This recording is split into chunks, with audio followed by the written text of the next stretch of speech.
سرکار دو عالم صلی اللہ تعالی علیہ وسلم کی سنتوں پر عمل کرنا دنیا اور آخرت کی ڈھیروں بھلائیوں کے حصول کا ذریعہ ہے۔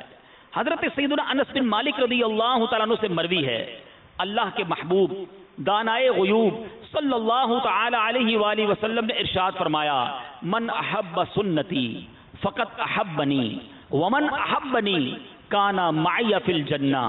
ذرا غور کرو، بعض اوقات یہ وسوسہ ڈالا جاتا ہے یا شیطان کی طرف سے یہ وسوسہ آتا ہے کہ سنت پر عمل کرنا کیوں ضروری ہے، اتنا زیادہ سنت پر زور کیوں دیا جاتا ہے، ارے اور کوئی صلہ نہ ملے جو حدیث میں نے ابھی پڑھی ہے، ذرا اس کا ترجمہ غور کر لو، اگر یہی حدیث سامنے ہو تو پھر سنت سے کس قدر محبت ہو جاتی ہے۔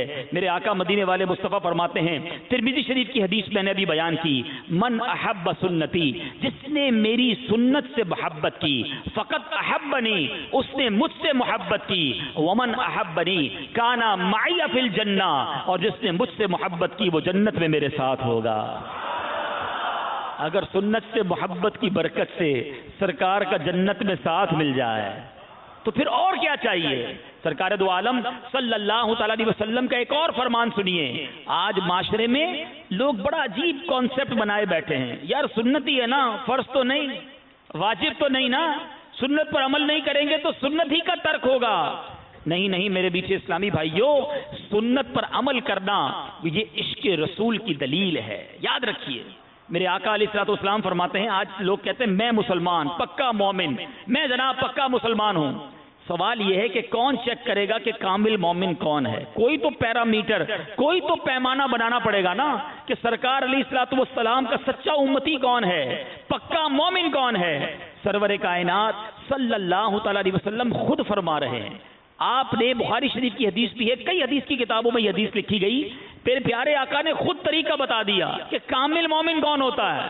نبی پاک نے فرمایا، لا یؤمن احدکم حتی اکون احب الیہ من والدہ وولدہ والناس اجمعین۔ میرے آقا فرماتے ہیں جس کا خلاصہ ہے کہ تم میں سے کوئی اس وقت تک کامل مومن نہیں ہو سکتا جب تک میں اس کے نزدیک، اس کے والد، اس کے بچوں، اس کے گھر بار، بلکہ اس کی تمام چیزوں سے زیادہ محبوب نہ ہو جاؤں۔ سب سے زیادہ محبت سرکار دو عالم صلی اللہ تعالی علیہ وسلم سے کرنی ہوگی۔ یہ ایمان کامل مضبوط ایمان کے لیے ضروری ہے۔ اب مجھے بتائیے کہ سب سے زیادہ محبت جب نبی پاک علیہ الصلوۃ والسلام سے کرنی ہے تو محبت کو چیک کرنے کا طریقہ کیا ہے؟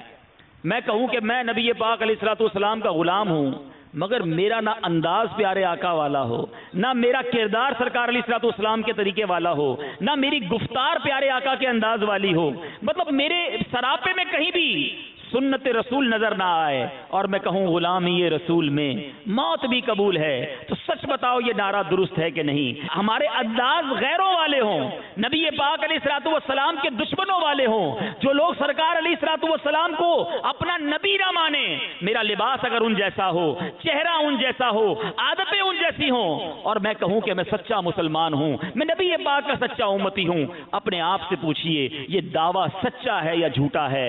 علماء کہتے ہیں عشق رسول کو اگر چیک کرنا ہے کسی کے اندر تو یہ دیکھ لو کہ یہ سرکار علیہ الصلوۃ والسلام کے طریقے پر کتنا عمل کر رہا ہے، سنت پر کتنا عمل کر رہا ہے۔